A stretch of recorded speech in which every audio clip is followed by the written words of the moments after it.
ഒരു അതിഥി കൂടി ചേരുന്നുണ്ട്. അഡ്വക്കേറ്റ് എസ് ജയസൂര്യൻ, BJP നേതാവാണ്. സ്വാഗതം.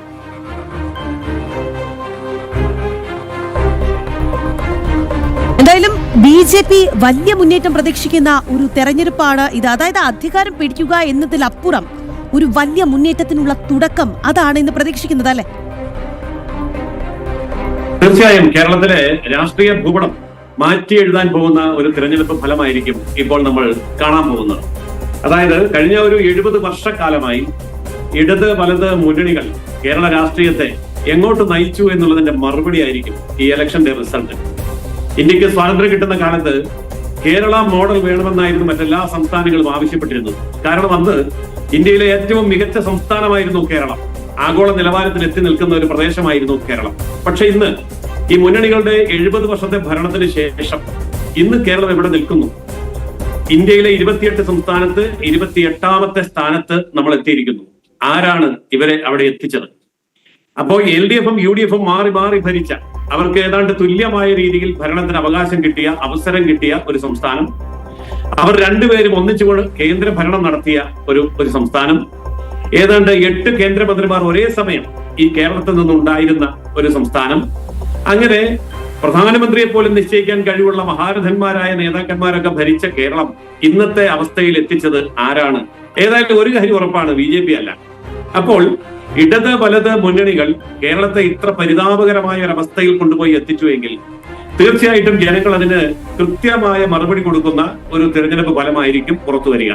അതുകൊണ്ട് തന്നെയാണ് മറ്റെല്ലാ തെരഞ്ഞെടുപ്പുകൾക്കും ശേഷം എല്ലാവരും പറയുന്ന അവകാശവാദങ്ങളൊക്കെ ഇപ്പോൾ തീരെ ദുർബലമായത്. ഇപ്പൊ നമ്മൾ ഈ ചർച്ചയിൽ പങ്കെടുത്തുകൊണ്ടിരിക്കുമ്പോൾ എന്റെ സുഹൃത്ത് ശ്രീ ഇടത് പ്രതിനിധി അദ്ദേഹം പറഞ്ഞു, കഴിഞ്ഞ തവണ ഞങ്ങൾക്ക് 99 സീറ്റ് ഉണ്ടായിരുന്നു, 10 കൊല്ലത്തെ മികച്ച ഭരണത്തിന് ശേഷം ഞങ്ങൾക്ക് കിട്ടാൻ പോകുന്നത് 75 അല്ലെങ്കിൽ അല്പം. ഇതാണ് അദ്ദേഹം പറഞ്ഞത്. ഞാൻ ചോദിക്കട്ടെ, 10 കൊല്ലക്കാലം കേരളത്തില് ജനങ്ങൾക്ക് മികച്ച ഒരു ഭരണം കാഴ്ചവെക്കാൻ ഇടതുപക്ഷത്തിന് കഴിഞ്ഞിരുന്നുവെങ്കിൽ 99 നിന്ന് മുകളിലേക്കല്ലേ പോകേണ്ടത്? ഇത് 99 നിന്ന് താഴെ 75 വരുമെന്ന് അദ്ദേഹം തന്നെ സമ്മതിക്കുമ്പോൾ ഭരണം എങ്ങനെയായിരുന്നു എന്നുള്ളതിന്റെ കൃത്യമായ ഒരു ചിത്രമാണ് ആ വാക്കുകളിൽ തന്നെ തെളിഞ്ഞ ചിത്രം. അപ്പോ തീർച്ചയായും കേരളത്തിൽ ഉണ്ടാകും എന്നുള്ളത് ഉറപ്പാണ്. അതായത് മുന്നണി രാഷ്ട്രീയം കേരളത്തെ ഒരിടത്തേക്കും എത്തിക്കുകയില്ല എന്നും അതുകൊണ്ട് ഇതിനൊരു ബദൽ വേണം. ദേശീയ തലത്തിൽ പല സംസ്ഥാനങ്ങളും, വളരെ പിന്നിലായിരുന്ന പല സംസ്ഥാനങ്ങളും ഇന്ന് വളരെയേറെ അഭിവൃദ്ധി പ്രാപിച്ച് മുന്നോട്ട് പോയിരിക്കുന്നു. നമുക്കറിയാമല്ലോ, നമ്മുടെ തൊട്ടടുത്ത സംസ്ഥാനമായ തമിഴ്നാട്ടിൽ നിന്ന് ധാരാളം പേര് ഇന്നിപ്പോ കേരളത്തിലേക്ക് വരുമായിരുന്നു. പക്ഷെ ഇന്ന് ആരും വരുന്നില്ലല്ലോ. എന്താ കാരണം? തമിഴ്നാട് നമ്മളെക്കാൾ മെച്ചമായി എന്നാണ് ഇതിന്റെ കാരണം. ഇന്ന് നമ്മൾ പിടിച്ചു നിൽക്കുന്നത് എന്തുകൊണ്ടാണ്? കേരളത്തിന്റെ ഉൽപാദന മേഖല, കേരളത്തിന്റെ തൊഴിലാളി മേഖല പിടിച്ചു നിൽക്കുന്നത് എന്തുകൊണ്ടാണ്? ബംഗാൾ എന്ന് പറയുന്ന ഒരു സംസ്ഥാനം 35 വർഷക്കാലം ഇടതുപക്ഷം ഭരിച്ചു, അതിനുശേഷം മമത ഭരിച്ചു. ഇവരുടെ രണ്ടുപേരുടെ ഭരണത്തിന്റെ ഫലമായി ബംഗാളിൽ ആർക്കും ജീവിക്കാൻ വയ്യാത്ത അവസ്ഥയുണ്ടായി. അപ്പൊ ബംഗാളികൾ നമ്മുടെ വീടുകളിലും കടകളിലും നമ്മുടെ ഫാക്ടറികളിലും നമ്മളുടെ കൃഷിയിടങ്ങളിലും എല്ലാം വന്ന് അവർ പണിയെടുക്കുകയാണ്. കാരണം ഒരു കാലത്ത് ലോകത്തിന്റെ അഭിമാനകരമായ പുരോഗതി നേടിയ വ്യാവസായിക തലസ്ഥാനം പോലെ ഇന്ത്യയിൽ ബ്രിട്ടീഷുകാരുടെ കാലം മുതലുണ്ടായിരുന്ന ബംഗാൾ, ആ ബംഗാൾ ഈ കമ്മ്യൂണിസ്റ്റുകാരും മമതാ ബാനർജിയും ഒക്കെ ഭരിച്ച് ഇല്ലാതാക്കി കഴിഞ്ഞപ്പോ ജീവിക്കണ്ടേ? അതുകൊണ്ട് അവിടുത്തെ CPM-ന്റെ പഴയ നേതാക്കന്മാരൊക്കെ ഇന്ന് നമ്മുടെ തെരുവോരങ്ങളിൽ വന്ന് പൊറോട്ട അടിക്കുന്ന ആ അവസ്ഥ വരെ എത്തിച്ചു. അപ്പോൾ അങ്ങനെയുള്ള ഭരണമാണ് കേരളത്തിൽ ഇപ്പോൾ നടന്നു പോയത്. അതുകൊണ്ടാണ് 99 നിന്ന് ഞങ്ങൾ 75 വരും എന്നുള്ള ഒരു കുറ്റസമ്മതം ഇടതുപക്ഷത്തിന് നടത്തേണ്ടി വരുന്നത്. സാർ, ഞാനൊന്ന് ഇടപെട്ടോട്ടെ.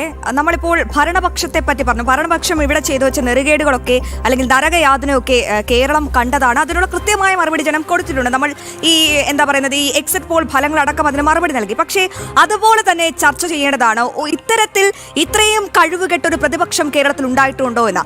ഭരണവിരുദ്ധ വികാരം ഉള്ളതുപോലെ തന്നെ ശക്തമായ ഒരു പ്രതിപക്ഷ വിരുദ്ധ വികാരം കൂടിയില്ലേ?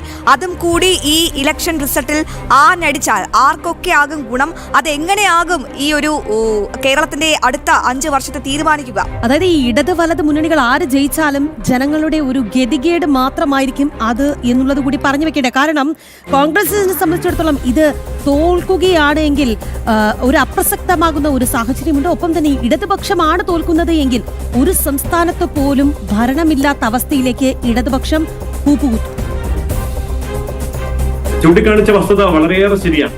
അതായത് കോൺഗ്രസ് നേതൃത്വം കൊടുക്കുന്ന UDF എന്ന് പറയുന്ന മുന്നണി കേരളത്തിൽ അതിശക്തമായ രീതിയിൽ ഭരണം നടത്താനുള്ള പല അവസരങ്ങൾ അവർക്ക് ലഭിച്ചിട്ടുണ്ട്.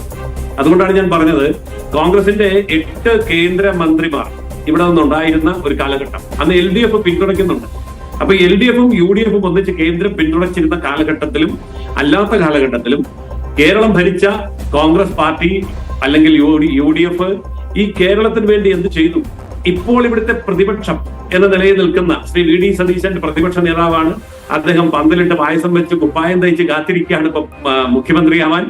പക്ഷേ യഥാർത്ഥത്തിൽ ഈ ഭരണപക്ഷത്തിന്റെ, അതായത് ഇടതുപക്ഷത്തിന്റെ ബി ടീമായി നിന്നുകൊണ്ട് അവരെ പരമാവധി സഹായിക്കുക മാത്രമായിരുന്നില്ലേ ഇവിടുത്തെ UDF ചെയ്തത്? ഞാനിത് തെളിവ് സഹിതം പറയാം. നമ്മുടെ നിയമസഭയിൽ, കേരള നിയമസഭയിൽ കണ്ഠേന പാസ്സാക്കപ്പെട്ട പ്രമേയങ്ങൾ ഏതൊക്കെയാണ്? കേരളത്തിന്റെ ഭരണവുമായി ബന്ധപ്പെട്ടതാണോ, അല്ലെങ്കിൽ ജന ഉപകാരപ്രദമായ പദ്ധതികളുമായി ബന്ധപ്പെട്ടതാണോ, ഭരണപരിഷ്കാരവുമായി ബന്ധപ്പെട്ടതാണോ, കാർഷിക മേഖലയോ തൊഴിൽ മേഖലയോ വ്യവസായ മേഖലയോ വിദ്യാഭ്യാസ മേഖലയോ ആരോഗ്യ മേഖലയോ അതുമായിട്ട് ബന്ധപ്പെട്ടതാണോ? ഒന്നുമല്ലല്ലോ. കേന്ദ്രവിരുദ്ധമായ രാജ്യവിരുദ്ധമായ നിലപാടുകൾ എടുക്കാൻ തീവ്രവാദ ശക്തികൾക്ക് കീഴടങ്ങി കൊടുത്തുകൊണ്ട് അവരുടെ അജണ്ട നിയമസഭയിൽ അവതരിപ്പിച്ച് 140-ൽ 140 MLA-മാരും പിന്തുണ കൊടുക്കുന്ന പ്രമേയങ്ങളല്ലാതെ ജനങ്ങൾക്ക് വേണ്ടിയിട്ടുള്ള ഏതെങ്കിലും ഒരു പ്രമേയം കൊണ്ടുവരാൻ താങ്കൾ ചോദിക്കുന്നത് നിർണായകമായ ചോദ്യങ്ങളാണ്. അതിന് ഉത്തരം വരും മണിക്കൂറുകളിൽ കേരളം തരും. ജയസൂര്യ, നമുക്ക് കാത്തിരിക്കാം.